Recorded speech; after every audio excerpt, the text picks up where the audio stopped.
All right, I'm here with my brethren from a long time, Rupee. It's been so long since I've seen you. You came back to Toronto for Bandit's big celebration party, celebrating his birthday, 15 years in the industry. Yes. You know, and you guys have a strong connection. I just want you to tell us, real quick, why was this important to you?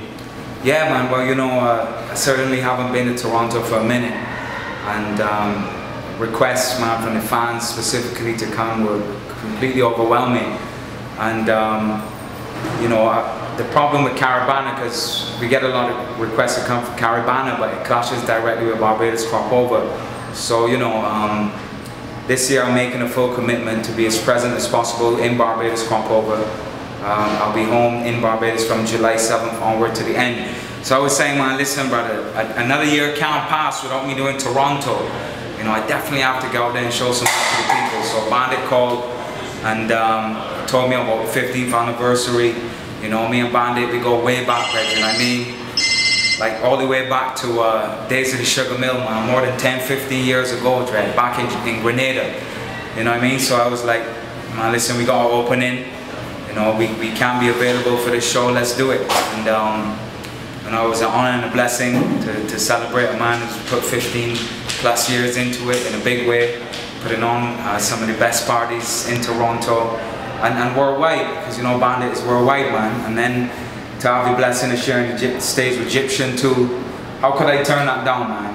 And as you can see tonight, it was absolutely massive. Okay. I heard earlier in an interview that you were doing about a new foundation that you've established. If you could just let the people know, what is that about? Things, don't be ashamed to say it, man. My mother and father died of AIDS, AIDS, HIV, and a big part of what I do is try to spread music and a message in that music to, create an energy about the awareness and education of AIDS and HIV. And for quite some time, I have been injecting messages about AIDS and AIDS awareness into my performances.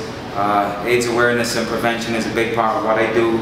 I'm heavily into public service announcements, visiting schools, talking to children, speaking to them about my experiences and how serious this disease is.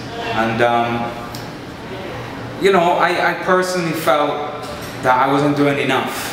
And that's my general feeling about most of the artists out there, especially in this genre, because our genre, our target needs to hear it most. It's not like we could come into a fete and stand up on stage and deliver a testimony for half an hour. But we have little ways and means of injecting a message.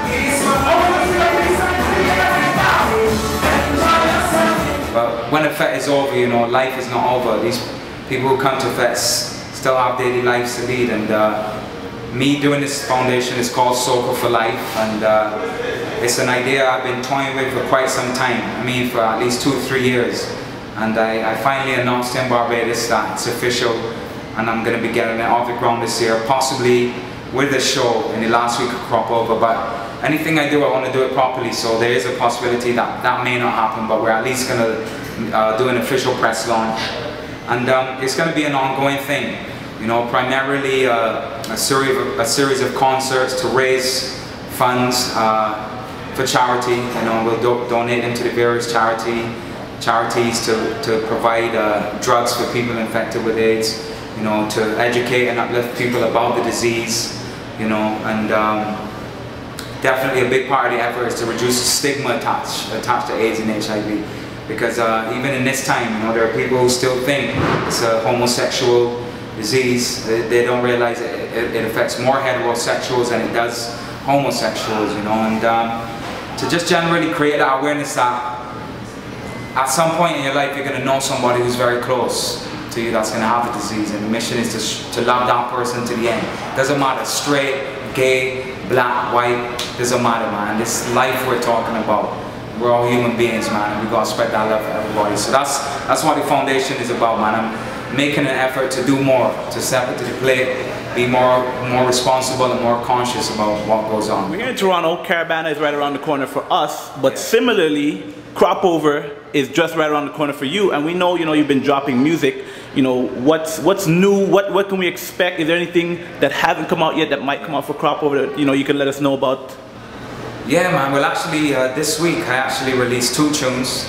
One is called All Night Long, which is an attempted to touch magnet to steel slow motion vibe. A young producer out of Miami by the name of DJ Victorious, he produced it. You know, my boy Barry Hype out there, he sent me this track. He was like, yo Rupee man, I think this is the one for you. And I listened to it and I was like, yeah Barry, I'm feeling this man. So immediately I got to it. But my plate was so full, I actually recruited the talent of a young and upcoming writer from Barbados by the name of Young D. He's actually an artist as well. And I get requests from people to perform songs all the time, like literally hundreds of them. And naturally being an artist in its entire sense, I like to write for myself. But when I heard Young D's material, my DJ Alvin Toppin told me, yo, this guy is heavily inspired by you, you're a big influence on him, listen to his music. And he sent me a few tunes and I was like, wow man, this actually sounds as though I wrote it. So when I got the rhythm from Barry Hype, I sent it to Young D and I was like, listen Rachel, my plate is so full right now. I'm working on 3-4 songs, make an attempt at this, let me hear what you got to offer. So the dude, he wrote one tune, he sent it to me, I was like, yeah brother, this is nice, but give it one more shot. And that in itself was a test, because you know a lot of these youngsters, they would be like, man, I write this song dance tune hard, man, you know what you're talking about, man, you know. But dude was like, listen man, respect brother, I'm gonna give it another go, and he was on it. Then the next day, believe it or not, sent me another tune. The track was called All Night Long. So I basically listened to it. It was a monster tune. I changed up a couple of vibes. I added a chant to it, and we put it out, man. You know, just an effort for me to try to uplift the youth and share some of the blessings that I've been receiving over the years. You know, can't be selfish with the blessings, man. You gotta give others a blight, man. Wow, wow, yeah, it's Rupee, listen. This one I feel the girl there. This one I feel the girl there. Rupee, now you feel the girl there.